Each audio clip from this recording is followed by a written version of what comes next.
This blood test, this hormone, AMH, the average woman at 30, her AMH is about 2.5, and yours was over 5, which is very good, which means you have a lot of eggs. When you guys had an evaluation before, did they ever do a test to put dye into your uterus to see if your tubes were open? Sus trompas? ¿Cómo se dice? Trompas de falopio. Yeah, did they ever put no, nothing. ¿Cómo se dice?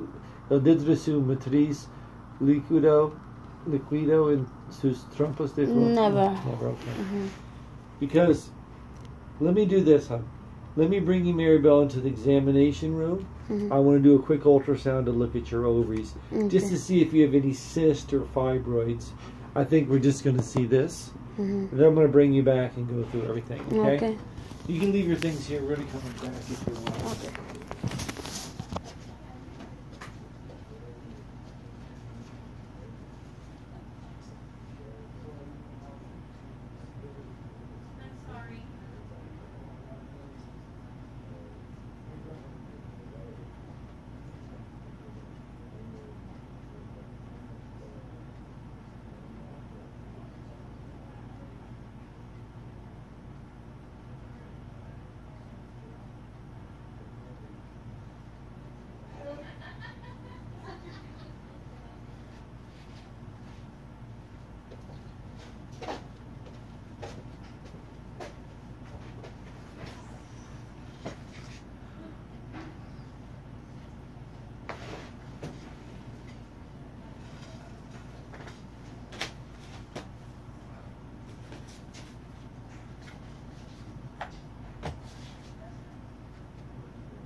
Abigail?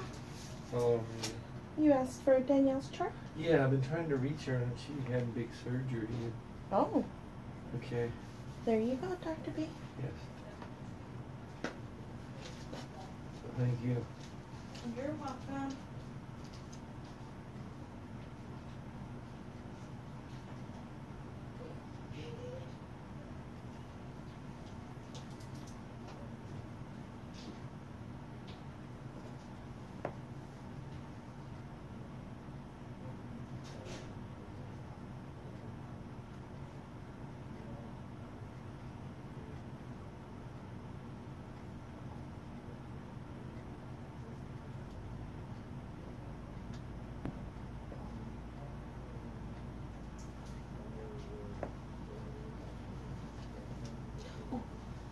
I have a quick question.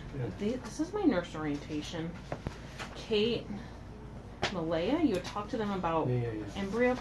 They're just a little confused, and I don't really know how to explain it. Because why are we gonna?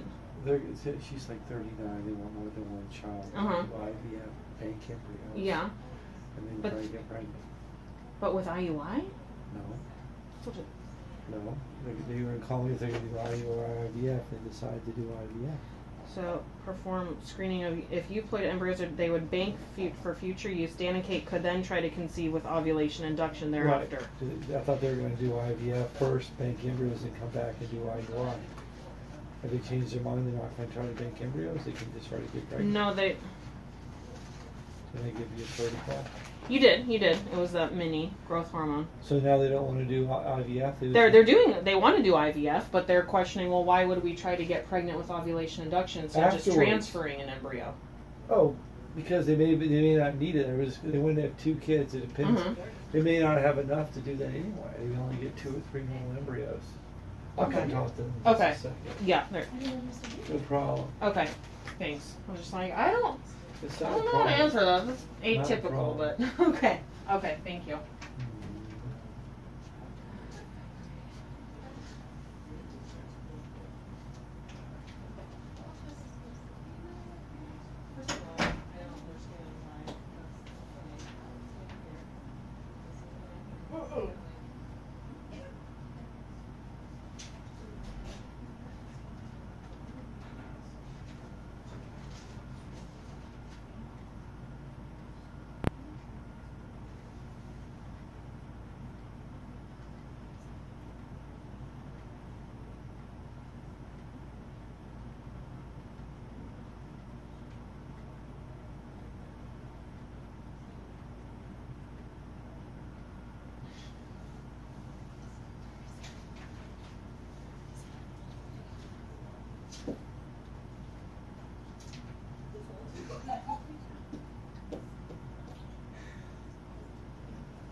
They in your office? Yeah, and then she is expecting her period in a couple days, but I'm going to get a base on today. Why does this say 3 days? Is this assuming we caught it, like this is when we caught it, and then we did this and this?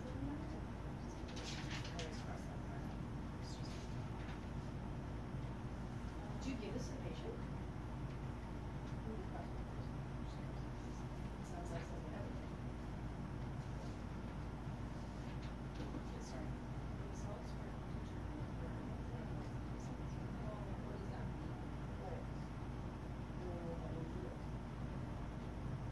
Unless he does. Is it Hubert?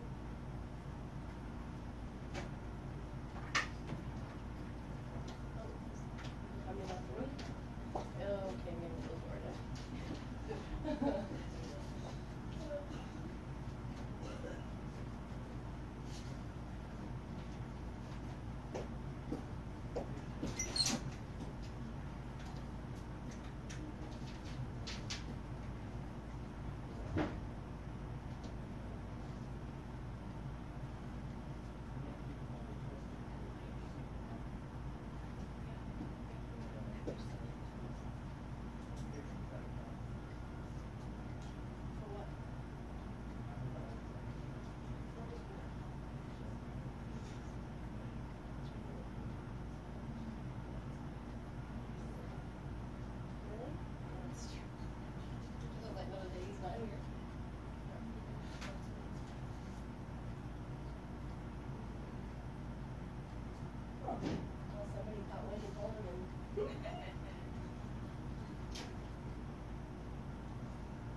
Okay, love.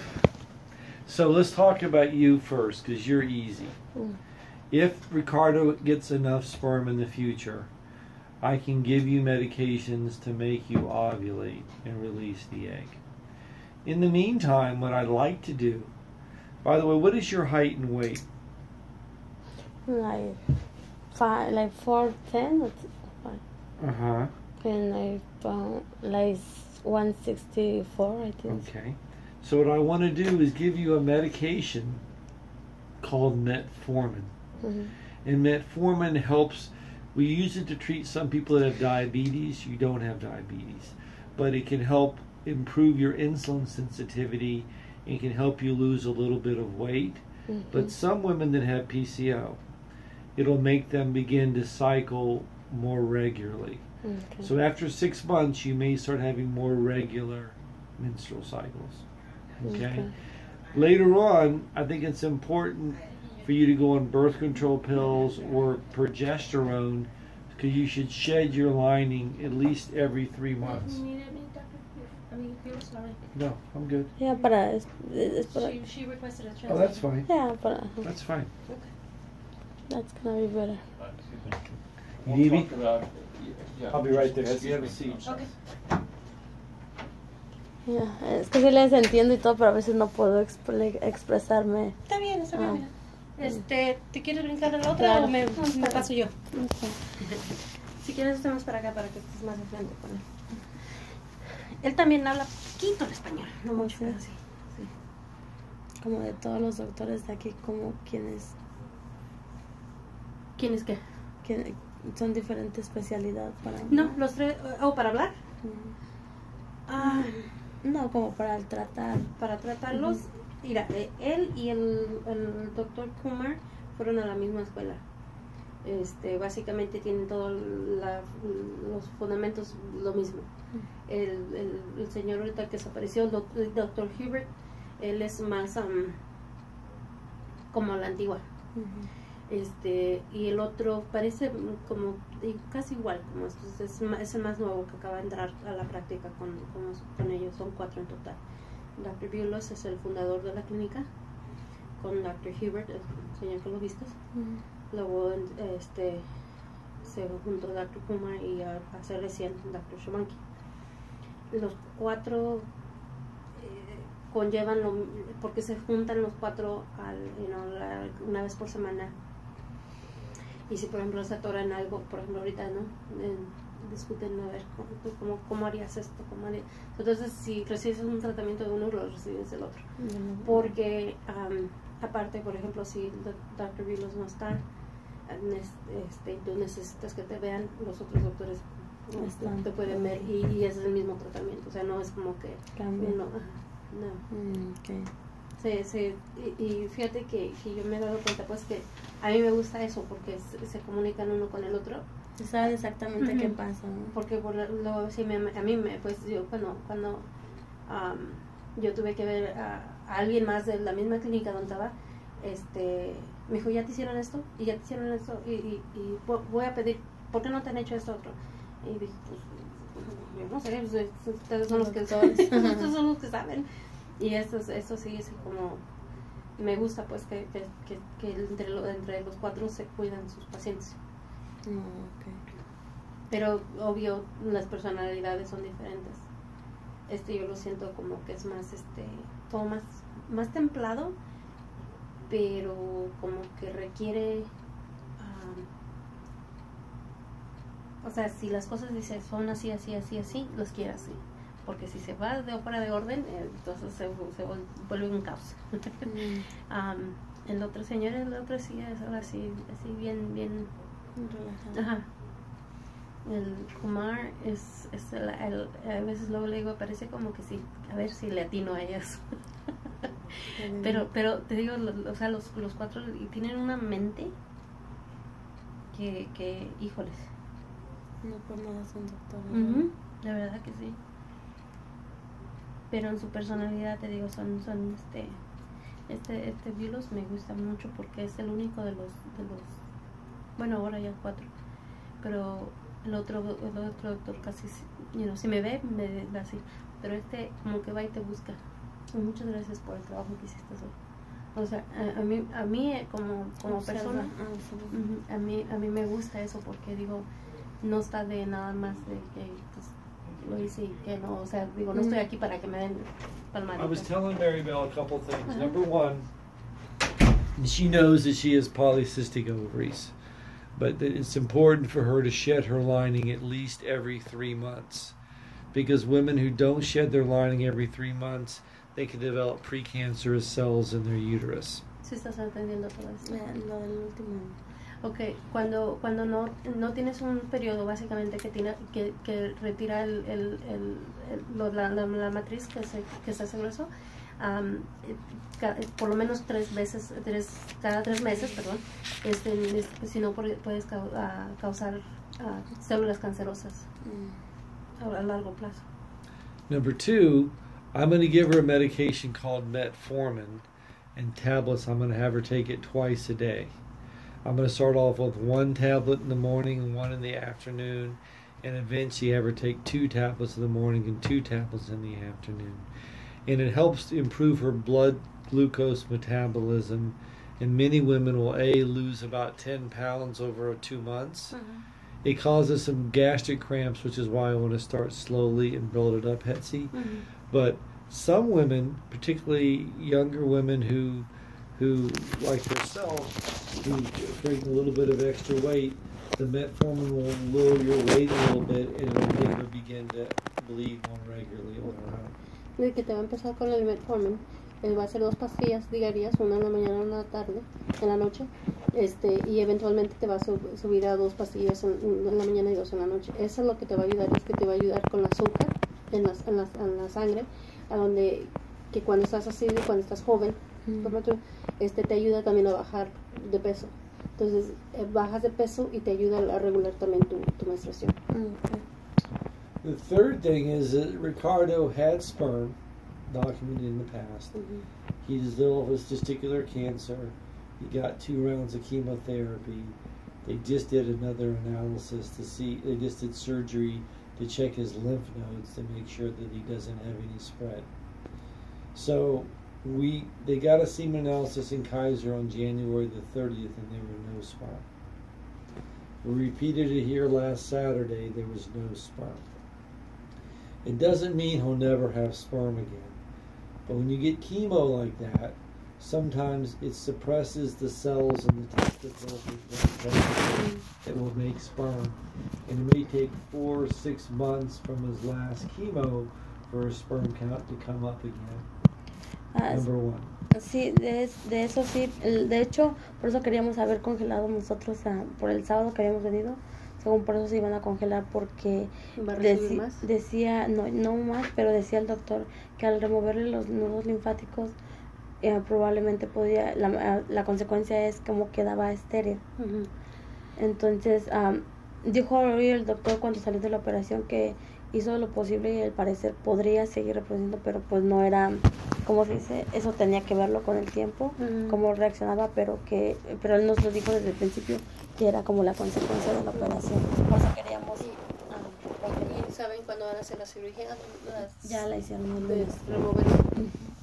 Okay, so she was told that one of the consequences of the chemo and the removal of the lymph nodes was going to be him becoming sterile.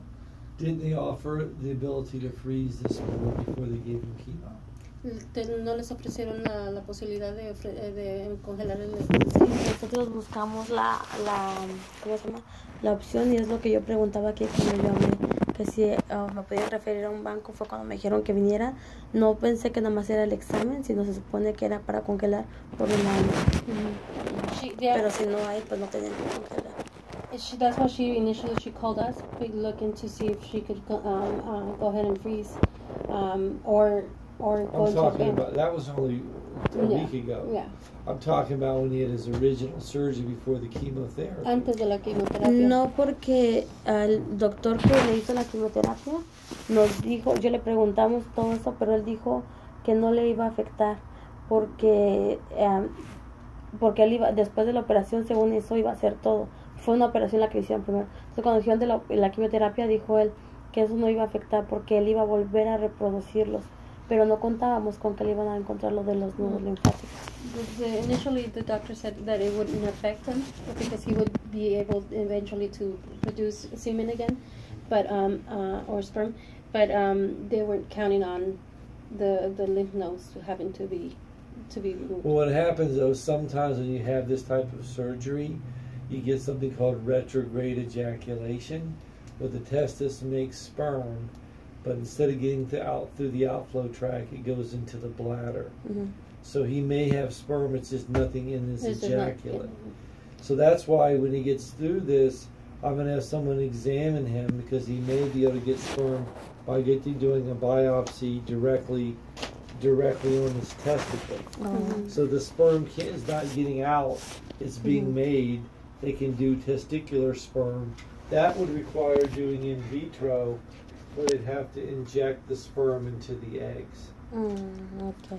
Si eso no lo sabía, yo pensaba que I need to know what type of chemo he had, because it sounds to me, I've seen men that have gotten chemo like this, and you wait 6 months and he gets small amounts of sperm again in his ejaculate.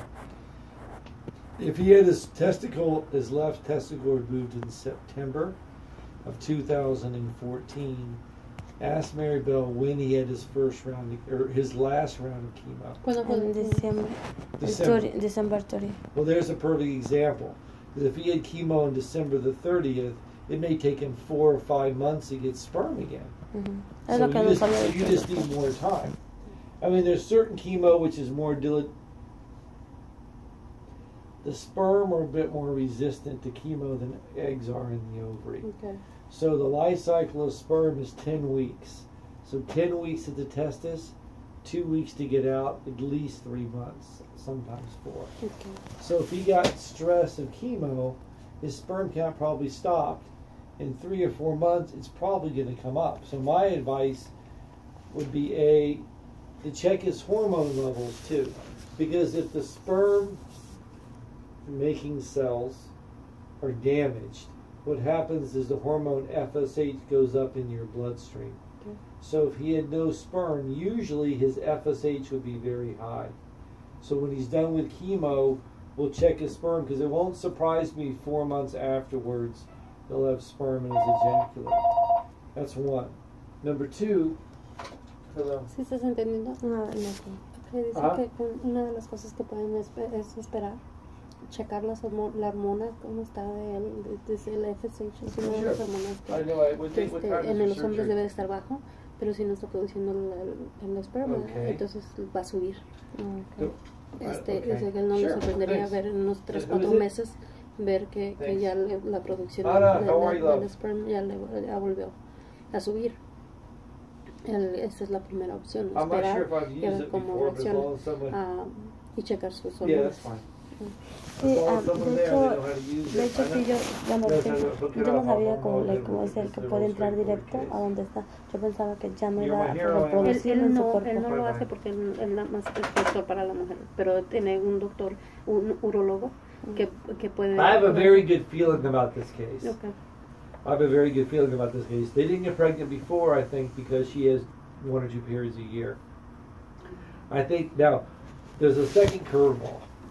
When they do the exploration up here, looking for lymph nodes, it can sometimes affect the nerves involved with ejaculation, and sometimes the sperm go into the bladder. Okay. So what I'm going to do when he's 4 months past treatment, I'm going to have him get a sperm count, ejaculate, and then I'm going to have him ejaculate, get the sperm, then I'm going to have him pee, and get more sperm, get more urine, and spin the urine to see if there's sperm in his urine. Sí, no, porque dice que muchas veces cuando hacen la cirugía para ver lo de los nudos, que lo que pasa que en vez de salir cuando eyacula, no sale todo eso, sino que se regresa a la vejiga.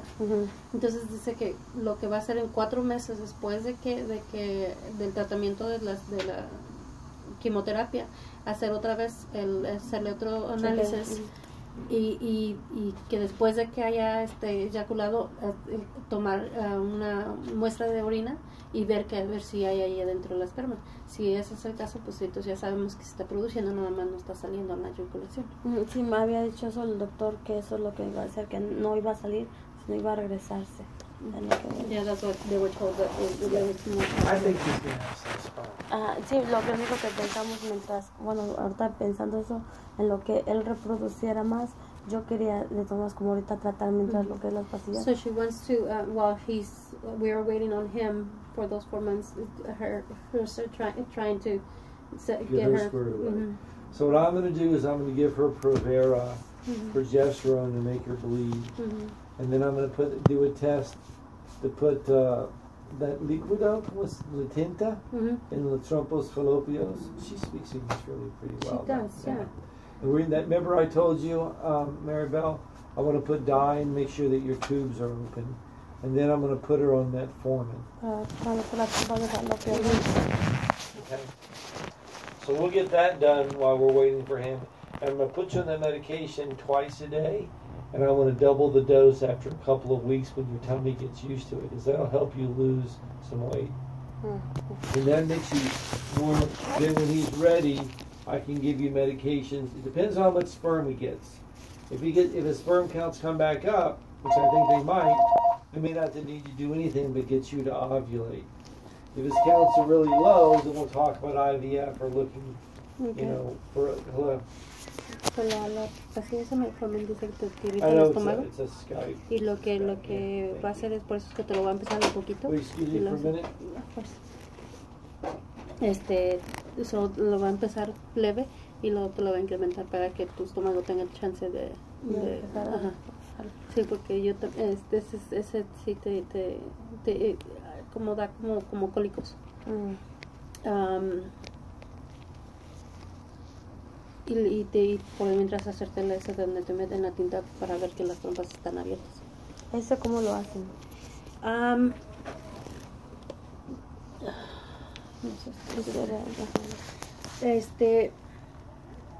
Básicamente te meten con una, no sé cómo se llama en inglés, es un catheter, que lo meten y inyectan, meten líquido para adentro y se va hasta adentro.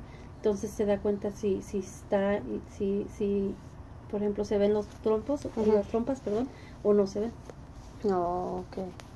Porque cuando si entra, o sea, si está abierto es porque entra el líquido, ¿no? Okay. Porque por ejemplo él ya viste, hizo un ultrasonido ahorita, ¿no? Nada más se ve la línea, no se ve así nada más, no se ve exactamente así bien en la matriz. En los otros bien que se ve. Okay. Entonces puede ver que dónde está y que si hay algo allí o si está bloqueado. Porque es lo que, bueno, nosotros pensábamos con mi esposo que si no porque nosotros fuimos decíamos que se hiciera el examen para confiar de todas maneras, porque el tiempo ya por eso hablábamos mucho, nos acababa el tiempo porque le iban a hacer la operación. El doctor me dijo que probablemente a lo mejor no quedó estéril, que él hizo lo mejor, pero que iba a seguir eyaculando normal y todo, pero pues eso lo va a ver con el tiempo. Pero nosotros de todas maneras decíamos, porque hicimos esto para que se fuera con él, pero si no se podía, entonces pensamos comprar. Pensábamos como después comprar, pero lo que yo quiero es estar lista. Sí, lo que va a dictar ahorita. Joe, this is Buell Submitted on Maribel Palma, P-A-L-M-A, Maribel, M-A-R-I-B-E-L. Her Kaiser number is 211-45952. She presents to discuss primary fertility. She's a 30-year-old non-gravid female with 12 months of primary fertility with her husband, Ricardo. She had been RQDs of the perimenopause onset of chronic ovulation and has only 1 or 2 spontaneous cycles a year without the use of a progestin. She was diagnosed with polycystic ovaries many years ago. Her past medical history is negative for other chronic medical problems. She's had no prior surgical procedures. Maribel takes no medications on a regular basis. She also is known as allergy medication. She has a large family with 12 siblings, 4 sisters, 3 of them in Paris. She's a non-smoker. She has no history of alcohol or substance abuse.